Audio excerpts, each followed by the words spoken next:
MBA કેન્દ્રના સંયોજક શ્રી એવા ડોક્ટર રાજીવ પટેલને હું વિનંતી કરું કે એમનો શાબ્દિક સ્વાગત કરે. ડોક્ટર રાજીવ પટેલ. આભાર કૈલાસભાઈ. ડોક્ટર ધીમેનભાઈ, કૈલાસભાઈ, સેવક મિત્રો અને વિદ્યાર્થી ભાઈઓ અને બહેનો, અત્યારની મહામારીને કારણે એનો એક જો બીજો પ્લસ પોઈન્ટ હોય આ મુશ્કેલીનો તો એ છે કે બહુ સહેલાઈથી આપણે બધા ઓનલાઈન જોડી શકીએ છીએ. આ ઓનલાઈન સંવાદમાં હું ડૉક્ટર જાનીનું ગુજરાત વિદ્યાપીઠ પરિવાર વતી ગ્રામ સેવા કેન્દ્ર ગાંધીજા વતી હાર્દિક સ્વાગત કરું છું. હું આમ તો અર્થશાસ્ત્રનો વિદ્યાર્થી છું, પણ મારા માટે હંમેશા આ વિષય અઘરો રહ્યો છે. નાણું એ ભણતો તો ત્યારે પણ મને એ વિષયમાં મુશ્કેલી પડતી હતી. એટલે કૈલાસભાઈ આ વ્યાખ્યાન ગોઠવું છે એટલે આનંદની વાત છે. આપણા વિદ્યાર્થીઓને વધારે સમજૂતી આ વિષયની મળશે બહુ સરળતાથી. તમે પણ આ વિષયના નિષ્ણાંત છો અને અત્યારે ખાસ કરીને બહુ સહેલાઈથી વધારે કેવી રીતે પૈસા કમાવા એની આંધળી દોડ હોય છે, એમાં પડતી મુશ્કેલીઓ પણ મને લાગે છે કે તમે આજે ઉજાગર કરશો. એટલે ફરીથી તમારું સ્વાગત કરું છું અને આશા રાખું છું કે વિદ્યાર્થીઓને આ વિષયમાં બહુ સરળતાથી વધારે સારી સમજ આજે કેળવાશે. ફરીથી તમારું સ્વાગત છે. આભાર. કૈલાસભાઈ.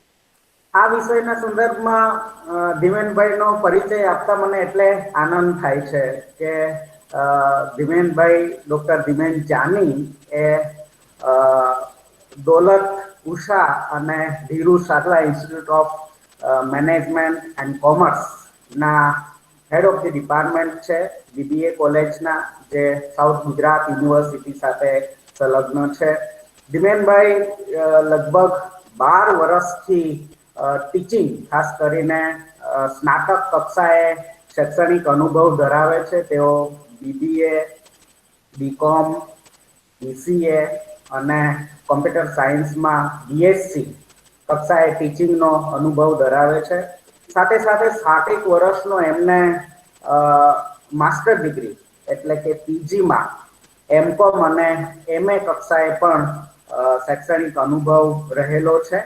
અને વિશેષ આપણા માટે જાણવા માટે અને એમના પરિચયના સંદર્ભમાં મહત્વનું એ છે કે ધીમેનભાઈ સેબી, જેને આપણે માત્ર નામથી અત્યારે તો જાણીએ છીએ, ખાસ કરીને શેર બજાર છે એના કંટ્રોલ માટે કામ કરતી ખૂબ મોટી સંસ્થા, એ સંસ્થાના બેનર નીચે તેઓ આ રીતે વ્યાખ્યાન આપતા હોય છે. એટલે કહેવાનો મતલબ કે સેબી સાથે તેઓ જોડાયેલા છે અને એ રીતે પણ એમનું જ્ઞાન આપણને ખૂબ નિષ્ણાંતિકરણ રૂપે મળવા પાત્ર રહેલું છે. સાથે સાથે તેઓ આપણા ભારત સરકારના કોર્પોરેટ મંત્રાલયમાં પણ એક રિસોર્સ પર્સન તરીકે વ્યાખ્યાન આપી ચૂક્યા છે. આ ઉપરાંત એક આંતરરાષ્ટ્રીય ન્યૂઝ ધ હિન્દુ બિઝનેસ, એમાં પણ એમણે એમનો જે રિસર્ચ પેપર છે એની કદર થયેલી છે. એટલે એ રીતે ધીમેનભાઈ એ આ નાણાકીય ક્ષેત્રમાં અને પોતાના રસ રુચિના વિષય બાબતે ખૂબ જાણીતા છે. એટલે એમના આ જ્ઞાનનો અને અનુભવનો જે નિચોડ છે એ આપણા વિદ્યાર્થીઓને ખૂબ સરળ રીતે આજે પ્રાપ્ત થયું છે. ધીમેનભાઈનો ફરીથી સ્વાગત કરું છું અને વધારે સમય ન લેતા સાહેબ આપનું વ્યાખ્યાન શરૂ કરવા વિનંતી. Doctor Dhimenbhai. Thank you so much sir. Thank you so much Kailashbhai, Rajiv sir અને જેટલા પણ કોર્ડિનેટર્સ છે એ દરેક કોર્ડિનેટર્સનો ખૂબ ખૂબ આભાર માનું છું કે ખૂબ જ ટૂંકા સમયની અંદર અહીંયા આગળ આપે મને આ એક ઓપોર્ચ્યુનિટી અહીંયા તમારી સમક્ષ રજૂઆત કરવા માટેની આપી. તો હું ખૂબ ખૂબ આભારી છું આપ સર્વનો કે આટલા ટૂંકા સમયની અંદર ખાસ કરીને કૈલાશભાઈ કે આ તક મને અહીંયા આગળ તમારી સમક્ષ આટલા બધા વિશાળ વિદ્યાર્થીઓના વૃંદ સાથે મને વાત કરવાની મને એક તક મળી. કૈલાશ સર ખૂબ ખૂબ આભાર આપનો, રાજીવ સર અને જેટલા પણ ફેકલ્ટી મેમ્બર્સ છે, કમિટી મેમ્બર્સ છે, એ બધાનો ખૂબ ખૂબ આભાર. તો આજની તારીખે હું જે તમારી સમક્ષ વાત કરવા જઈ રહ્યો છું ને એ આખી વાત કંઈક જુદી છે. સૌથી પહેલા તો હું થોડુંક બેકગ્રાઉન્ડ તરીકે મારે વાત જે કરવાની હતી એ તમારી સાથે કરી દઉં છું. જે પોઈન્ટ ઉપર આજે તમારી સમક્ષ હું વાત કરવા જઈ રહ્યો છું, લગભગ 45 થી 50 મિનિટ સુધી હું તમારી સમક્ષ ડિસ્કશન કરવાનો છું. પણ હું તમને એટલી ખાતરી આપું છું કે આ 40 થી 45 મિનિટ તમારી લાઈફની અંદર ઘણી બધી કામ લાગશે અને ફાઇનાન્સને લગતા ઘણા બધા પ્રશ્નો એ તમારા અહીંયા આગળ હું સોલ્વ કરવાનો પ્રયત્ન કરીશ. જો તમને કોઈ પણ વસ્તુમાં કોઈ પણ જગ્યા ઉપર એવી મૂંઝવણ લાગે તો છેલ્લી 10 મિનિટ આપણે ક્વેશ્ચન આન્સર માટે પણ રાખશું. તો તમારે કોઈ પ્રશ્ન હોય તો એ વખતે તમે પ્રશ્ન પણ પૂછી શકશો. ઓકે, ચાલો તો હવે આપણે આપણા સેશનની શરૂઆત કરીએ છીએ. જેમ કે અહીંયા આગળ તમે વાંચી શકો છો કે નેશનલ સ્ટોક એક્સચેન્જ દ્વારા આ પાવર કરવામાં આવે છે. એટલે નેશનલ સ્ટોક એક્સચેન્જ વિશે જો થોડીક વાત કરું તો ભારતનું સૌથી મોટું સ્ટોક એક્સચેન્જ છે. ઇન ટર્મ્સ ઓફ વોલ્યુમ્સ આપણે કહી શકીએ, જે ટર્નઓવર કહેવાય છે એમાં સૌથી મોટું નેશનલ સ્ટોક એક્સચેન્જ આવતું હોય છે.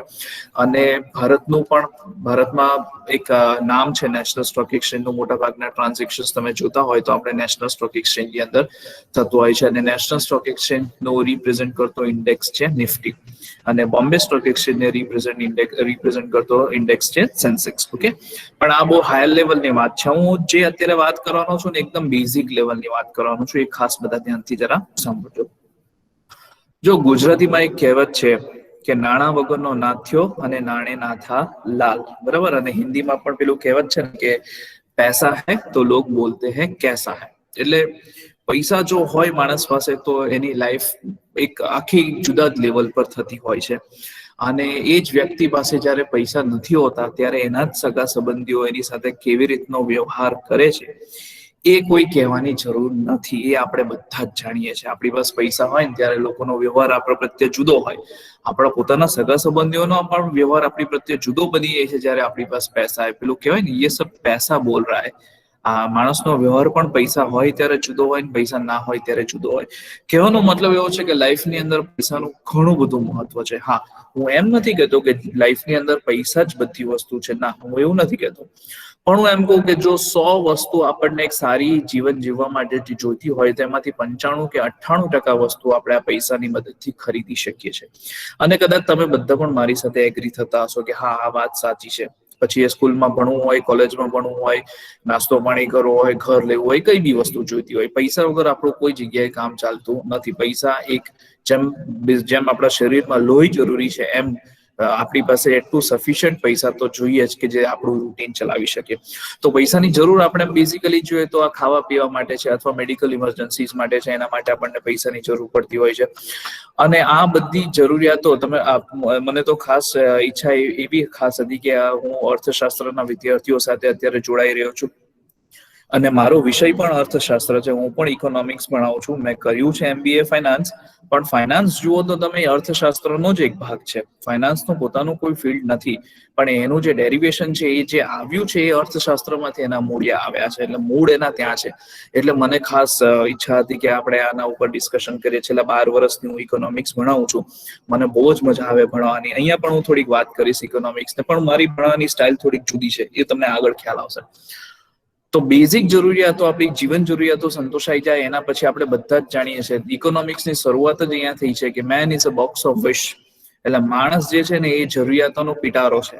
એક જરૂરિયાત સંતોષાય તો બીજી જરૂરિયાત ઊભી થશે, બીજી જરૂરિયાત સંતોષાય તો ત્રીજી, ચોથી, પાંચમી. એનો અંત આવતો નથી. માણસનો અંત આવે ત્યાં સુધી એનો જરૂરિયાતોનો અંત આવતો નથી. ઇનફેક્ટ માણસના મર્યા પછી પણ 10 મૂન, 12 મૂન, 13 મૂન, 1 વર્ષ પછી, 2 વર્ષ પછી આ બધી વિધિ થતી હોય છે.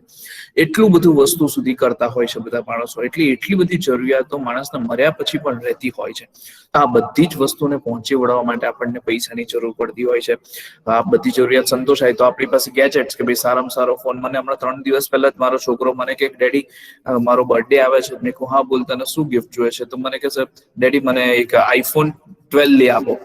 મેં કીધું તને ખબર છે તું શું કહે છે? તો કે હા ખબર છે. iPhone 12. મેં કહું કિંમત કેટલી તને ખબર છે? ખાલી 1,27,000 રૂપિયા છે, વધારે નથી. મેં કીધું કેટલી? 1,27,000 રૂપિયા. તને ખબર પડે 1,27,000 માં કેટલા ઝીરો આવે? એ બધું મને ખબર નથી. મને આ ફોન જોઈએ કે મેં ટીવીમાં એડવર્ટાઇઝમેન્ટ જોઈ, બહુ જ સારો ફોન છે અને દુનિયાનો સૌથી નાનામાં નાનો 5G ફોન છે. મને આ ફોન લઈ આપો. તો આ વસ્તુ જરૂરિયાત છે, આપણી મોજશોખની વસ્તુ છે, પણ એને સંતોષવા માટે પણ મારે પૈસાની જરૂર પડશે. ફેમિલી સાથે મારે ક્યાંક હોલિડેમાં જવું હોય તો એના માટે પણ પૈસાની જરૂર પડે. એક સારી ગાડી મારે જોઈતી હોય તો એના માટે, ઇન શોર્ટ, પૈસા વગર આપણું કામ ચાલતું નથી. તો આ પૈસાને મેનેજ કેવી રીતના કરવા? સૌથી પહેલું ફાઇનાન્શિયલ મેનેજમેન્ટ તમારા ઘરથી ચાલુ થાય છે. આ મોટા મોટા જે કોર્પોરેટ્સ ને બધું તમે જુઓ છો ને, પણ એની શરૂઆત પોતાના ઘરેથી થાય છે. એવું ઇંગ્લિશમાં કહેવાય છે ને, ચેરિટી બિગિન્સ ફ્રોમ હોમ. એટલે સૌથી પહેલા સેવાનું, દાનનું, ધર્મનું કામ તમારા ઘરથી ચાલુ કરો. તમે સેવા કરો, તમને જોઈને લોકો જોશે. એમ તમે તમારા ઘરનું પહેલા પ્રોપર ફાઇનાન્શિયલ મેનેજમેન્ટ કરો. જો એ કરી શકશો તો બાકીનું બધી વસ્તુ ઓટોમેટિક તમને આઈડિયા આવશે. તો આ ગોલ્સને અચીવ કેવી રીતના કરવા જોઈએ? જો મોટા ભાગના આપણા જે માણસો છે, આપણા ઇન્ડિયામાં છે, કે 95% સુધીના બધા માણસો, મે બી 90 સુધી માણસો, તો 90% માણસોનો સૌથી મોટો પ્રોબ્લેમ એ હોય છે કે એ લોકો પોતાના ફાઇનાન્સને પ્રોપરલી મેનેજ નથી કરી શકતા. પૈસા કમાવા કદાચ એક જગ્યા ઉપર સહેલા છે, પણ પૈસાને મેનેજ કરવું એ એટલું જ અઘરું કામ છે. અને આ કેવી રીતના થાય છે હું તમને કહું છું. હમણાં થોડાક સમય પહેલા જ હું એક સેન્ટ્રલ ગવર્મેન્ટનું એક ઓર્ગેનાઇઝેશન છે ત્યાં આગળ આ એક વર્કશોપ આપતો હતો. National centre for financial education કરીને એક સંસ્થા છે, ત્યાં આગળ એક વર્કશોપ હું આપતો હતો. તો એની અંદર છે ને, બરાબર એ ટાઈમે બોનસ સેન્ટ્રલ ગવર્મેન્ટે ડિક્લેર કરેલું હતું. તો એ વખતે સેન્ટ્રલ ગવર્મેન્ટ બોનસ ડિક્લેર કર્યું એટલે મેં ત્યારે જ ન્યૂઝ આવ્યા, અને ત્યારે મેં પૂછ્યું, મેં કીધું આવી રીતના ન્યૂઝ આવ્યા છે તો તમે, તો કે હા સાહેબ, એ તો અમારે બોનસ આટલું આવવાનું છે. તો મેં કહ્યું, બોનસ નું શું કરવાના? તો કે એ તો ખર્ચાઈ ગયા. મેં કહ્યું, ખર્ચાઈ ગયા? હજી તો બોનસ આવ્યું નથી. એટલે નક્કી થઈ ગયું કે શું કરવાનું છે. મેં કેમ શું કરવાનું છે? તો કે સાહેબ, મારા છે ને 6,000 રૂપિયા જો બોનસ આવશે તો એમાંથી છે ને મારે આ વાઈફને આ વસ્તુ લઈ આપવાની છે, છોકરાને આ વસ્તુ લઈ આપવાની છે, અને મારો પોતાનો પણ અમુક ખર્ચો છે. હજી તો પૈસા આવ્યા જ નથી, અને આવ્યા પહેલા જ ખર્ચો ગોઠવાઈ જાય છે. પણ એવું કોઈ વિચાર નથી કરતા કે આ જે ભવિષ્યમાં 6,000 રૂપિયા આવવાના છે, એને કોઈ જગ્યા પર આપણે રોકાણ કરીએ તો આજને 5 વર્ષ 10 વર્ષ પછી આપણને પૈસા કામ લાગશે. જો ખર્ચો જેટલો કરો ને એટલો ઓછો છે. મેં મારી લાઈફમાં 50,000 ના લગ્ન પણ જોયા છે ને 5 કરોડના લગ્ન પણ જોયા છે, ને તમે જોયા હશે. અને અમદાવાદમાં તો 50, 100 કરોડ, 200 કરોડના લગ્નનો ખર્ચો કરતા વાર નથી લાગતી. કેટલા કરોડો અબજો રૂપિયાનો લોકો લગ્નમાં કરતા હોય છે. અને મંદિરમાં ફેરા ફરીને લગ્ન થાય છે. બંને વસ્તુ થાય છે. હું એમ નથી કહેતો ના કરવા જોઈએ, પણ જરૂરિયાત હોય એટલું થાય. તો મારી ઇન્કમ સપોઝ 10,000 રૂપિયા હોય તો 10,000 માંથી સૌથી પહેલા મારે શું કરવું જોઈએ, તમારે શું કરવું જોઈએ? સૌથી પહેલા તમે એ નક્કી કરી લો કે કેટલા રૂપિયા તમારે બચાવવા છે. કારણ કે આ બચતનું પ્રોત્સાહન જે છે, એ બચતને તમે જેટલું પ્રોત્સાહિત કરશો એટલું એ પૈસા તમને ભવિષ્યમાં કોઈક ને કોઈક જગ્યા પર કામ લાગશે. જો ચેંગુસાઈ કરવાનું બી નથી કહેતો, તમે બધું બચતમાં જ નાખી દો એવું નહીં. 10% કે 20%, 10% એક આઈડિયલ અમાઉન્ટ કહી શકાય. તો મને યાદ છે, હું જયારે MBA કમ્પ્લીટ કર્યું હતું એ વખતે 2007 ની અંદર મને એક જોબ મળી હતી. સ્ટોક માર્કેટની એક કંપની હતી, તો એમાં 12,000 રૂપિયાનો મારી આવક હતી.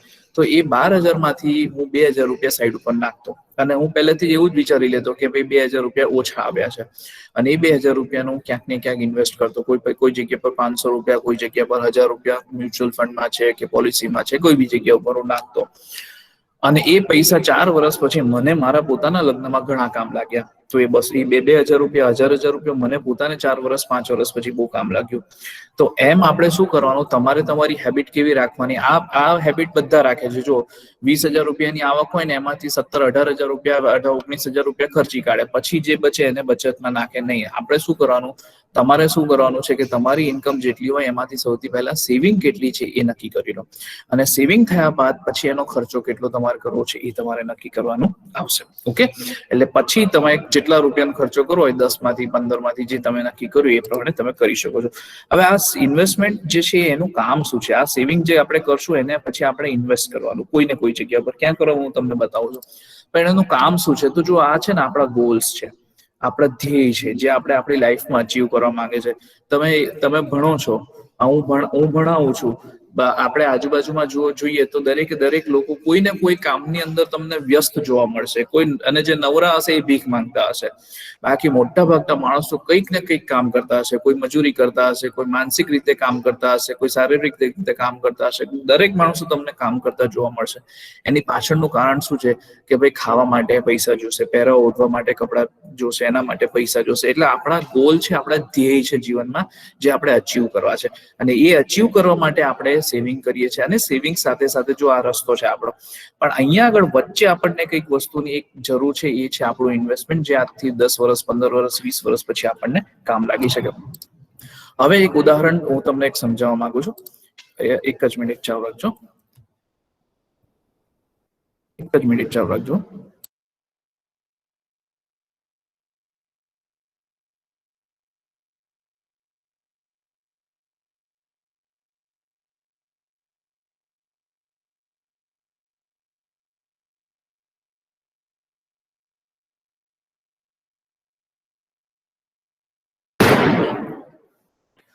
હા, તો હું જે કન્સેપ્ટની તમને એક બહુ ઇન્ટરેસ્ટિંગ એક્ઝામ્પલ તમારી સાથે શેર કરવા માંગુ છું. ખાસ બધા ધ્યાનથી સાંભળજો.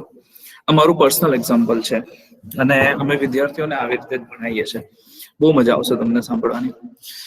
એક વખત છે ને એવું બન્યું કે હું મારા ફેમિલી સાથે એક રેસ્ટોરન્ટની અંદર જમવા માટે ગયો અને ત્યાં અમે લોકો 5-7 જણનું અમારું જોઈન્ટ ફેમિલી છે એટલે અમે બધા જમીને ઊભા થયા અને લગભગ 1900 રૂપિયાનું જેવું બિલ થયેલું. રાત્રે જમવા ગયા હતા 1900 ને હા એવું કંઈક 1910 કે એવું કંઈક બિલ થયું હતું. એટલે પેલો વેઇટર એ બિલ લઈને આવ્યો તો મેં એને 2000 રૂપિયાની નોટ આપી અને આમ ફટાફટ મેં મારા પાકીટમાંથી 2000 રૂપિયાની નોટ આપીને પેલાને આમ આપી દીધી. પછી મેં કીધું કે એના જે કઈ ટીપ છે પૈસા એક્સ્ટ્રા છે એ તું તારી પાસે રાખ, મને જોઈતા નથી. એટલે મારા પપ્પા છે ને સામે બેઠા હતા, એમણે આમ જોયું, મારી સામે આમ જોઈને આમ થોડુંક હસ્યા. એટલે મેં પૂછ્યું પપ્પા શું થયું, કેમ હસ્યા? તો કે કઈ નહીં. મેં કહું બોલો તો ખરા શું થયું, કેમ હસ્યા, કેમ કઈક કારણ તો હશે ને તમારું? તો કે ના કઈ નહીં એમ જ. મેં કહું બોલો તો ખરા. હવે આપણને ના પાડે ને એટલે આપણને વધારે ઇન્ટરેસ્ટ થાય કે શું હશે. એટલે મેં પાછું પૂછ્યું, મેં કહું શું થયું? તો કે કઈક વસ્તુ યાદ આવી ગઈ. મેં કહું બોલો તો ખરા. એટલે અમે ત્યાં ટેબલ ઉપર જ બેઠા બેઠા બધી વાત કરીએ. એટલે મેં પૂછ્યું કે શું થયું કહો. તો પપ્પાએ એમ કીધું કે તે જે આ 2000 રૂપિયાની નોટ આમ કરીને ફટાક કરીને આપી દીધી ને પેલાને, આ 2000 રૂપિયા જે તે એક વાર જમવા પાછળ ખર્ચી કાઢ્યા ને, એ 2000 રૂપિયા કમાવા માટે એ 2000 રૂપિયામાં અમારું 15 થી 17 જણનું ફેમિલી, એ વખતે 1960-70 ની વાત છે, 40-50 વર્ષ પહેલાની વાત છે, કે એ વખતે 40-50 વર્ષ પહેલા એ વખતે આ 2000 રૂપિયામાં અમારું આખું ઘર ચાલતું. અમારું 17-18 જણનું આખું કાકા મામા, પેલા તો જોઈન્ટ ફેમિલી જ બધાનું હતું. તો એ વખતે એટલા બધા માણસોનું અમારું ઘર ચાલતું. જે 2000 રૂપિયા સટાક કરીને આપી દીધા ને, એ કેવી રીતે કમાતા મને હજી યાદ છે. હું અને મારા મોટા ભાઈઓ બધા મહેનત કરતા.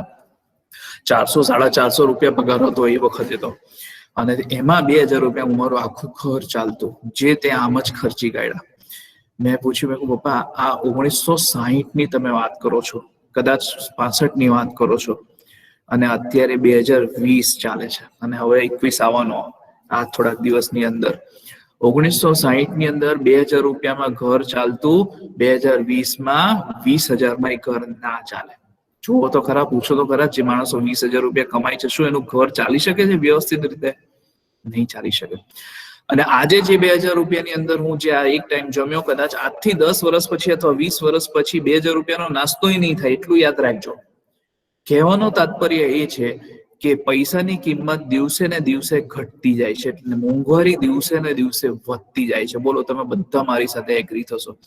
મારા પોતાના લગ્ન થયા હતા એ વખતે 2008-9 ની અંદર સોનાનો ભાવ 14,500 હતો. આજે સોનાનો ભાવ 46,000 ની ઉપર છે, 52,000-51,000 સુધી પહોંચી ગયો. અને આવનારા 10 વર્ષની અંદર એનો ભાવ 1 લાખ રૂપિયાની ઉપર જવાનો છે. મારા લગ્ન મારે લગભગ 1.5 થી 2 લાખ રૂપિયાનો ખર્ચો મારા લગ્નની અંદર થયું હતું. આ જ વસ્તુ જો મારા છોકરીના કે છોકરાના આજથી 20 વર્ષ પછી, 15 વર્ષ પછી જયારે લગ્ન કરવા જઈશ, તો આ 2 લાખ રૂપિયાનો ખર્ચો મને 20 લાખ રૂપિયામાં પડવાનો છે. તો શું આ જે ખર્ચો થવાનો છે એ ખર્ચા માટે હું સક્ષમ છું ખરો?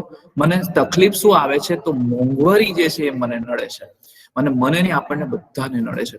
હવે જે હું કન્સેપ્ટ તમને સમજાવવા માંગુ છું એ બધા ખાસ ધ્યાનથી સમજજો. ભણેલા ગણેલા માણસો પણ આની અંદર સમજી નથી શકતા અને બહુ મોટું નુકસાન પોતાનું જાણે અજાણે કરી બેસે છે. ખાસ સમજજો ધ્યાનથી. માની લો કે 1000 રૂપિયાની 1000 રૂપિયા અત્યારે મારી પાસે છે અને આ 1000 રૂપિયાને 5% કોઈ પણ બેંકમાં કોઈ પણ જગ્યા ઉપર રોકાણ કરું છું.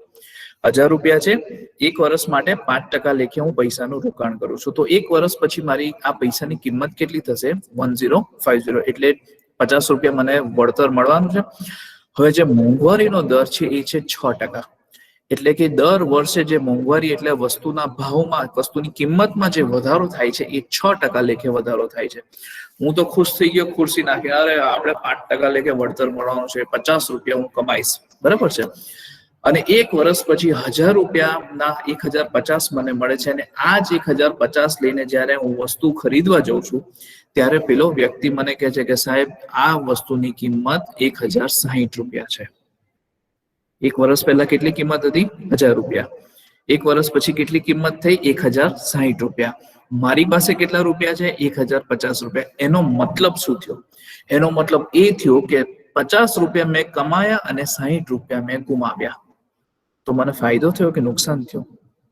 મને ફાયદો થયો કે નુકસાન થયું? બહુ જ ક્લિયર કટ અહીં આગળ તમને દેખાય છે કે મને 10 રૂપિયાનું નુકસાન થયું. આ ક્યારે નુકસાન થયું? કે મેં 5% લેખે રોકાણ કર્યું તો.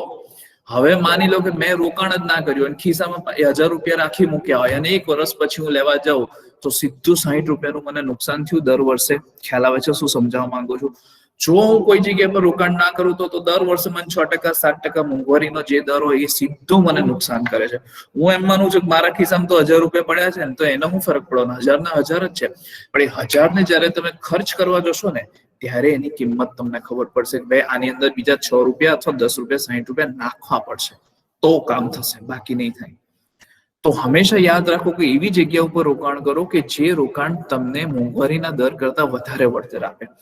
જો 6% લેખે હું કોઈ જગ્યા પર રોકાણ કરું અને 6% લેખે અહીંયા મને મળે છે તો 1060 ને 1060 તો અહીંયા તો હું તો નો પ્રોફિટ નો લોસમાં આવ્યો. મને તો 1 પણ રૂપિયાનો ફાયદો જ નથી થયો.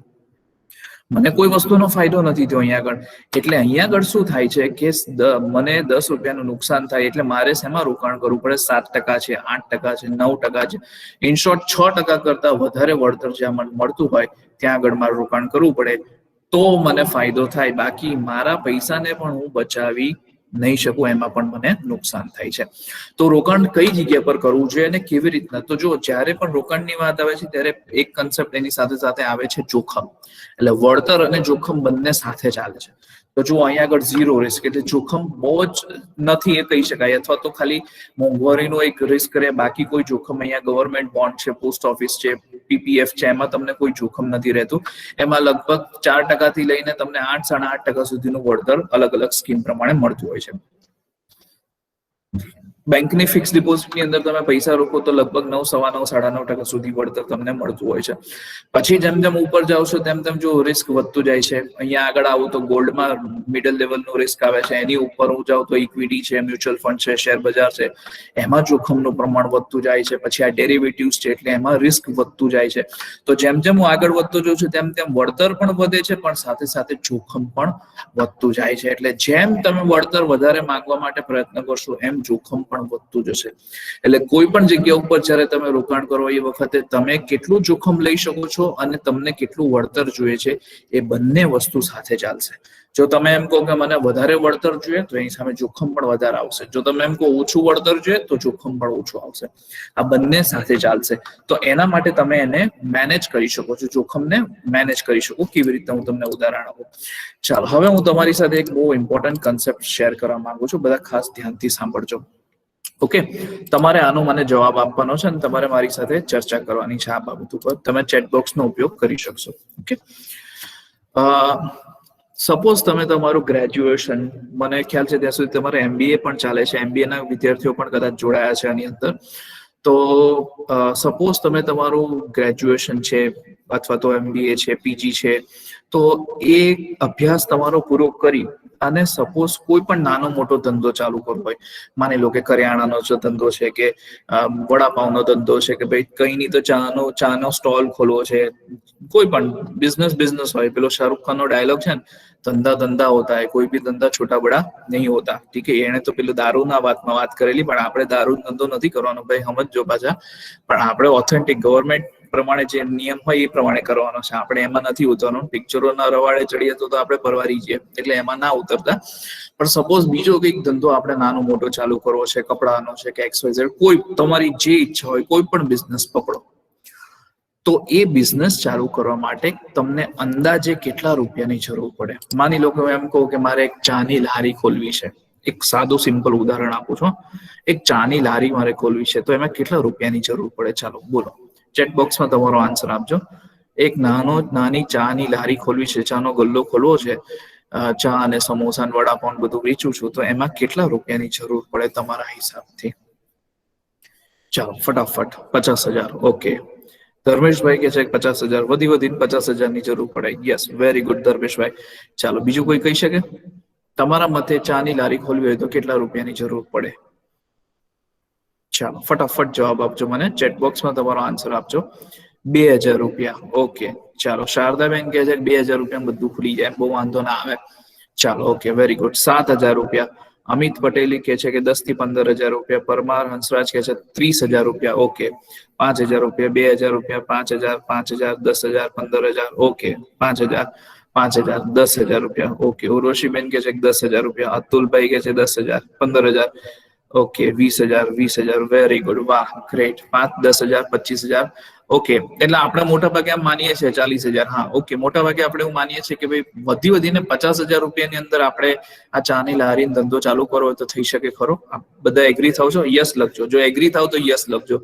50,000 રૂપિયાની અંદર મારે ચાની લારી ખોલવી હોય તો ખોલી શકાય ખરું? યસ લખજો જો તમે એગ્રી થાવ તો. ચેટ બોક્સમાં ફટાફટ યસ લખજો. Okay, yes yes. Okay, very good, very good. બધા યસ એગ્રી થાય છે. ચાલો ઓકે, સપોઝ તમારું કેમ્પસ રાંધેજા છે, મારે આખા અમદાવાદની અંદર તમારી ચાની લારી આપણે ખોલવી છે, બધી આખા અમદાવાદમાં ચાની લારી ખોલવી છે.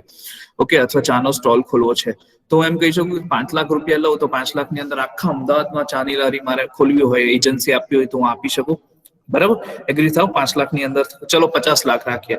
50 લાખમાં તો આખા અમદાવાદમાં આપણે જ્યાં કવર કરવો એ કરી શકીએ છીએ. ઓકે, સપોઝ હજી મારે અમદાવાદથી પણ આગળ જવું છે, મારે આખા ગુજરાતમાં મારે ચાનો બિઝનેસ ચાલુ કરવો છે. ઓકે, ચાના સ્ટોલ ચાલુ કરવા છે, તો એમ કહું કે 5 કરોડ રૂપિયા હોય તો આખો સ્ટોલ ઉભો થઈ શકે? આખા ગુજરાતમાં 5 કરોડમાં મારે ચાની લારીઓ ખોલવી છે તો ખોલી શકાય. ચલો 50 કરોડમાં તો આરામથી થઈ જાય. બરાબર, 50 કરોડમાં તો આખા ગુજરાતમાં થઈ જાય. ઓકે, સપોઝ મારા આખા ઇન્ડિયામાં જોઈએ છે, આખા ઇન્ડિયામાં ચાની લારી ઓપન કરવી છે, તો એમ કહું 500 કરોડ હોય, 500 કરોડ, તો 500 કરોડમાં આખા ઇન્ડિયામાં ચાની લારી ખુલી જાય કે ના ખુલી જાય? આરામથી ખુલી જાય. આખા ઇન્ડિયામાં બધી જગ્યાએ 500 કરોડમાં ખુલી જાય, બહુ વાંધો ના આવે. ચાલો, મને એવું લાગે છે 500 કરોડ બી ઓછા છે. સપોઝ એમ કહું 5,000 કરોડ હોય તો આખા ઇન્ડિયામાં ચાની લારી ખુલે કે ના ખુલે? 5,000 કરોડ રૂપિયા હું તમને આપું. 5,000 કરોડ બી મને ઓછા લાગે છે. આપણે એવું કરીએ 50,000 કરોડ ફાઇનલ રાખીએ. બસ 50,000 કરોડ રૂપિયા હું તમને આપું તો આખા ભારતમાં તમારે તમારો કોઈ પણ બિઝનેસ કરવો હોય, કોઈ પણ બિઝનેસ, XYZ કોઈ બી બિઝનેસ, દરેક જિલ્લાની અંદર અથવા તો મોટા મોટા મેટ્રો સિટીની અંદર, અમદાવાદ, સુરત, બરોડા, એવી રીતના ચેન્નાઈ, બોમ્બે, આ બધી જગ્યા ઉપર 50,000 કરોડમાં આપણો ધંધો ચાલુ કરવો હોય તો થઈ શકે કે કેમ? મને યસ કે નો માં જવાબ આપજો. 50,000 કરોડ રૂપીસનું મારું ઇન્વેસ્ટમેન્ટ હોય તો મારાથી ધંધો થાય કે ના થાય? Yes yes. Okay, very good. Yes, very good. Yes yes yes. Great great. Thank you so much.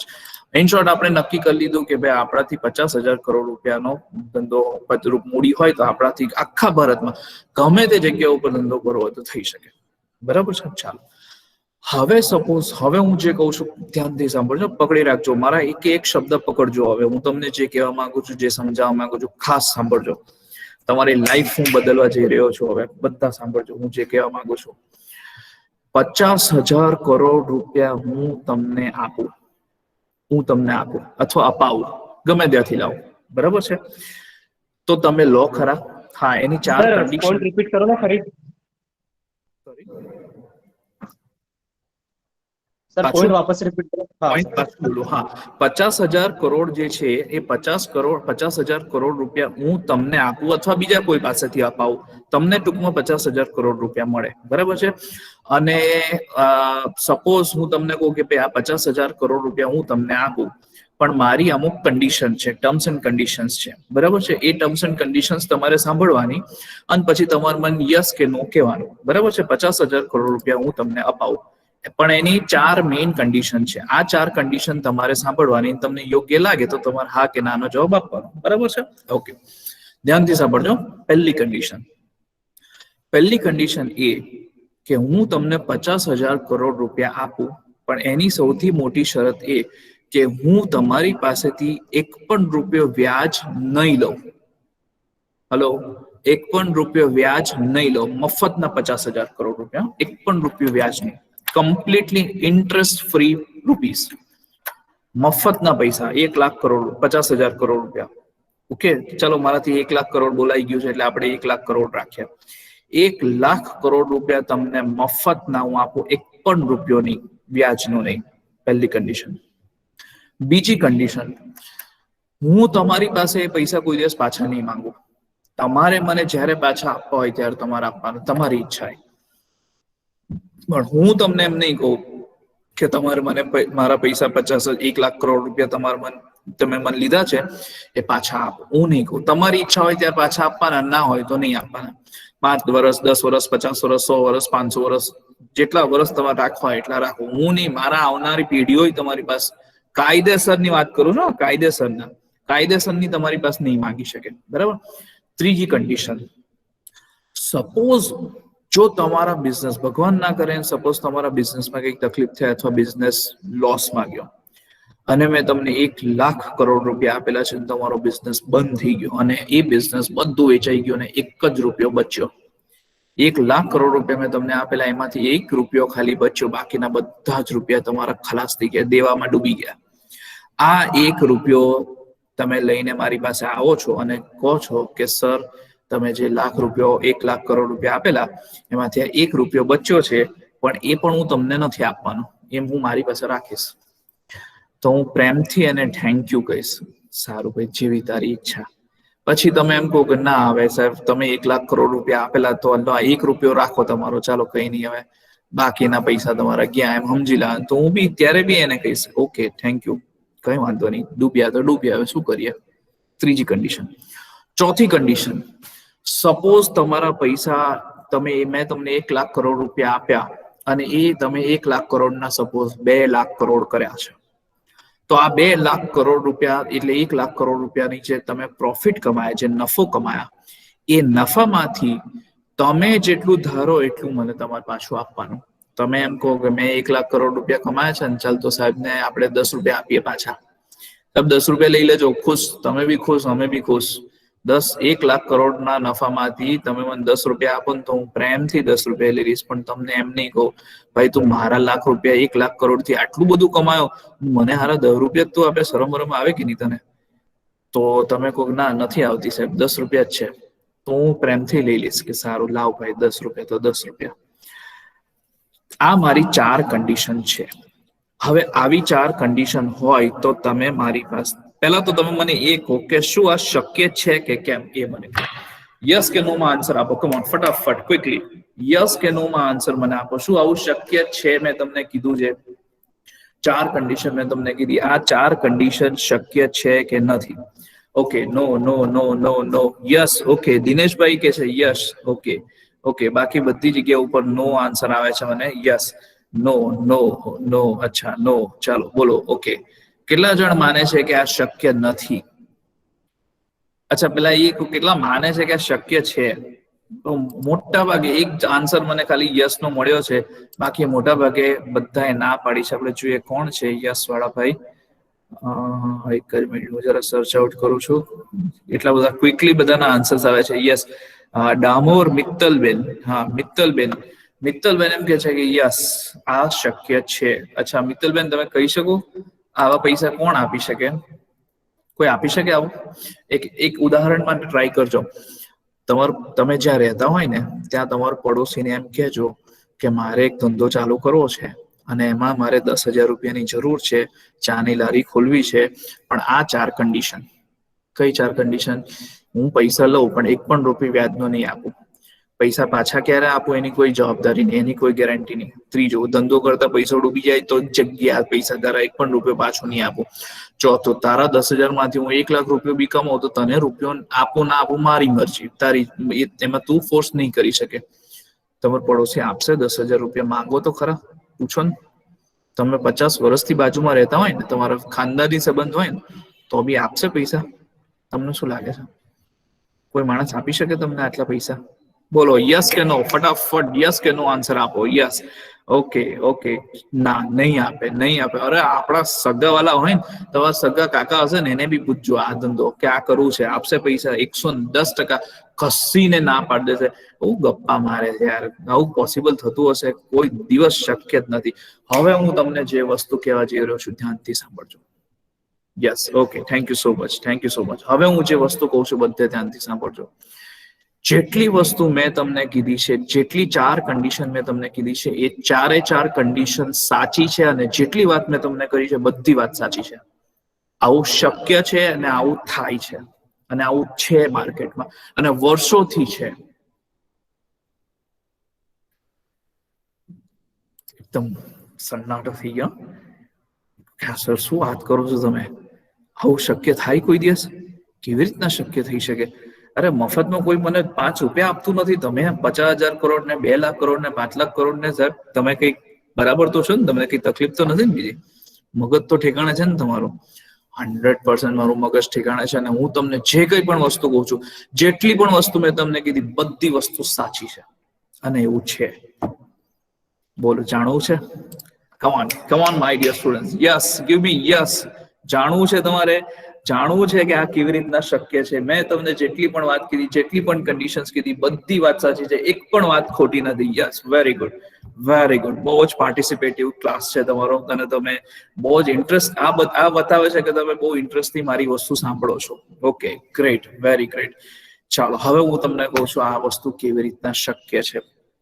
Actually આ એક મેં તમને જે 4 કન્ડિશન કીધી, 4 વાત કરી, જે શરતો કીધી, એ 4 શરત એક ઇન્સ્ટ્રુમેન્ટ છે. એ ઇન્સ્ટ્રુમેન્ટની કન્ડિશન્સ છે અને એ ઇન્સ્ટ્રુમેન્ટનું નામ છે ઇક્વિટી શેર.